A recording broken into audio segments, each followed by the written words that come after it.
Amics de les Arts van pujar a l'escenari de Cap Roig per presentar Un estrany poder, que no és cap força paranormal, sinó el nom del seu darrer treball presentat fa pocs mesos.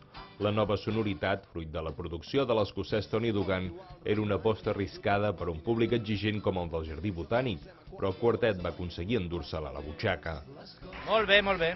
Per què? Perquè està molt bé, molt guapo, no me l'esperava. Totes les llums i tot. I la música també m'ha agradat molt. Em porten molt bon rotllo, molta marxa i fa molt bé. Fan superamè i Sí, no sé a més què com que és de molt bé. Calella, que adorem Calella, Sí. doncs és No com sé. una mica més íntim. Bueno, m'ha agradat moltíssim, vull dir, no podia esperar menys, estic molt contenta. Tot bé. Sí?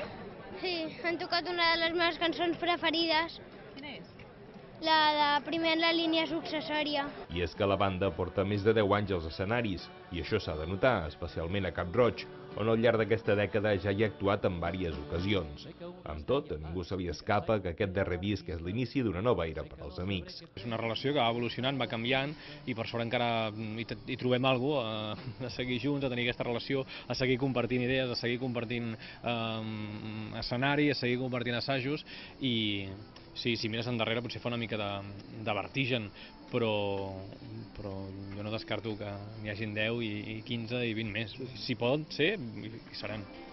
El concert, però, també va comptar amb un repàs dels hits dels altres discs i fins i tot van improvisar algun tema a demanda, incloent un homenatge al territori.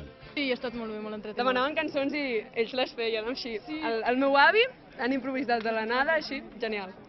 I després d'aquest estrany poder, avui Cap Roig es cobreix de misteri en la presentació de Te cuento un secreto, el darrer treball d'Índia Martínez, considerada com una de les veus femenines revelació del pop espanyol. Y quien me escucha, solo quiero saber si salida después de este miedo, si se puede llegar a tocar la ilusión con